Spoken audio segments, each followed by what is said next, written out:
Hello everyone, this is Latasha Blanton from the Real South Africa Travel and Tourism. And you're going to have the opportunity to travel with Phil Scott to sunny South Africa. You guys are going to have the opportunity to come to Johannesburg, and you guys are going to be coming to Durban. And we're going to set it up perfectly. It's going to be like a luxury experience for you guys. At the same time, you're going to be getting some culture. And of course, you're going to get an opportunity to talk to Phil, hang out with Phil, and get his views on Africa and South Africa. You're also going to get an opportunity to explore the lifestyles here that are available in South Africa. And we're going to do all that for you in an amazing 10 days. We do hope that you go to the website and book, because we do look forward to seeing you here. Absolutely. Our website is therealsouthafrica.com.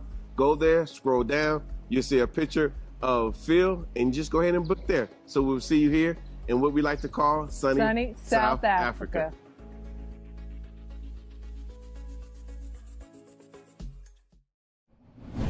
On April 30th of last year, a black family went into a Chili's restaurant in Denver, Colorado. Well, that doesn't seem like it's exciting, right? Well, this is where it does get exciting.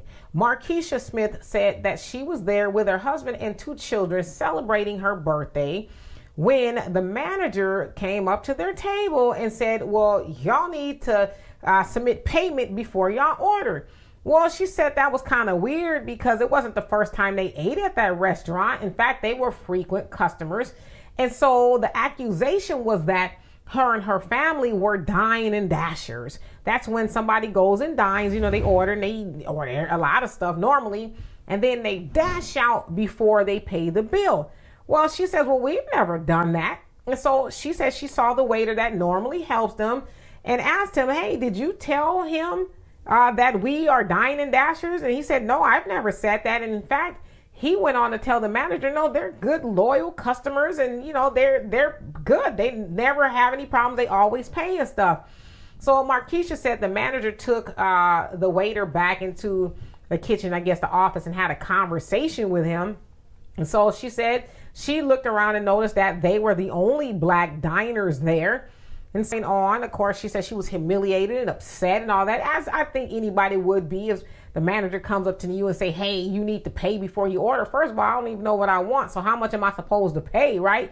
And she says she saw that no one else was being asked to pay before they ordered their food. Now listen, in case you've never ever been out to eat, which would be good, right, because you eat at home, but in case you've never eaten out, it is customary normally, right, unless you go and order at the counter and you're going to leave, that when you sit down, you look at the menu and you order and you eat your food, and then the waiter or waitress will come to your table with the check and say, whenever you get ready to pay, here it is. Thank you so much, for allowing me to serve you.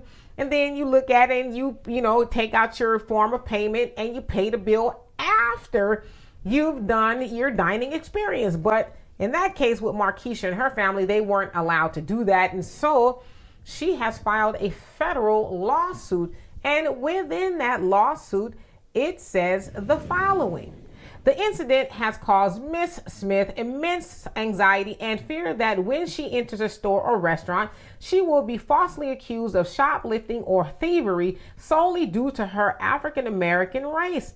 Miss Smith is genuinely fearful that similar discrimination will occur to her and her children in the future based on their African American race. And so that is the basis of the federal lawsuit.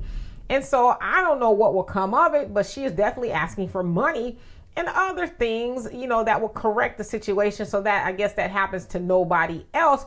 But of course, on this channel, we always talk about these situations. And listen, I'm sure in Denver, Colorado, which is probably pretty, on the side of, that doesn't look like us, right? There's a lot of them folks there.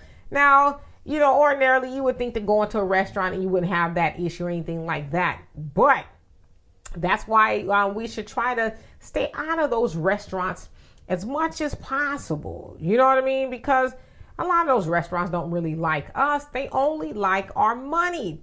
But I'm going to tell you one thing Demetra Kaye is not ever going to do, okay? If I sit down at somebody's restaurant and they acting funky with me, I'm not going to sit up there and be going back and forth with them. Well, why don't you? And what happened? And why don't you like me? Because the first thing that's going through my head is, well, if you do, acquiesce my demands of why you treat me this way and you need to serve me, what you gonna be doing back there to my food?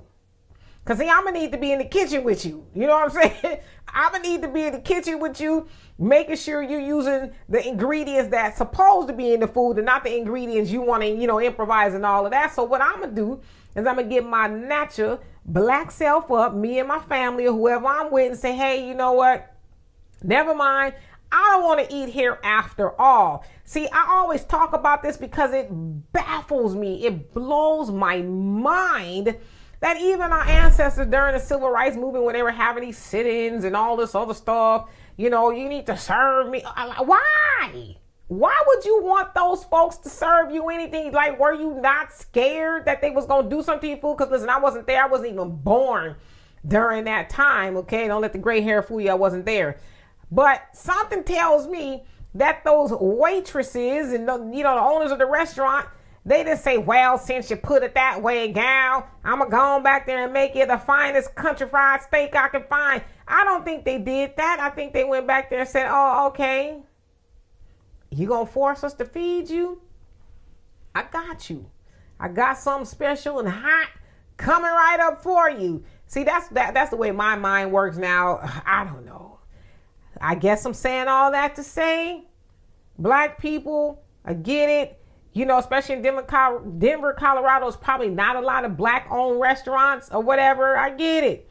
But at least go places where, you're not going to have to argue with them about you serving them and how dare you this, that, and the other. And I get it. Y'all were loyal customers and that's never happened to you before. But this is the other thing that would kind of freak me out. Okay, this is just me.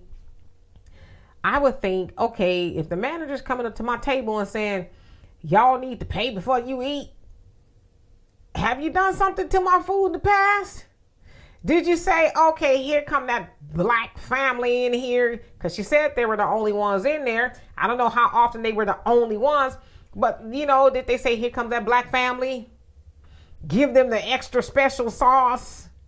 And you didn't know about it? I don't know. That's kind of what I'm thinking, So it also reminds me, when I hear stories like this, to eat at home. In the nation, they say, keep your mouth out of other people's kitchens. That way you can control what you eat. I think that's also another case to do that, right? And then if you can go to black-owned restaurants, that's great too. But let me tell y'all a story before I leave. Okay, listen. I went to this black-owned restaurant here in Houston. I ain't going to tell their name because, maybe they still getting their stuff together.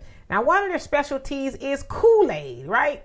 What's in Kool-Aid? Kool-Aid packets and a whole bunch of sugar. And, water. I wasn't going to order it, but somebody who was there with me, they wanted to try out this fancy Kool-Aid they got. Do you know the waitress said, we're out of Kool-Aid? I said, how do you run out of Kool-Aid? To myself. I didn't say that to them because, I don't want them to do nothing to my food by being, spicy. How you run out of Kool-Aid? It's a trip to Kroger. Get some Kool-Aid packets and shit. But, that ain't my business. So I'm saying all that to say, I get it. Sometimes our restaurants be dropping the ball and stuff like that. But at the very least, if you can't go to our restaurants, go to your own in your kitchen.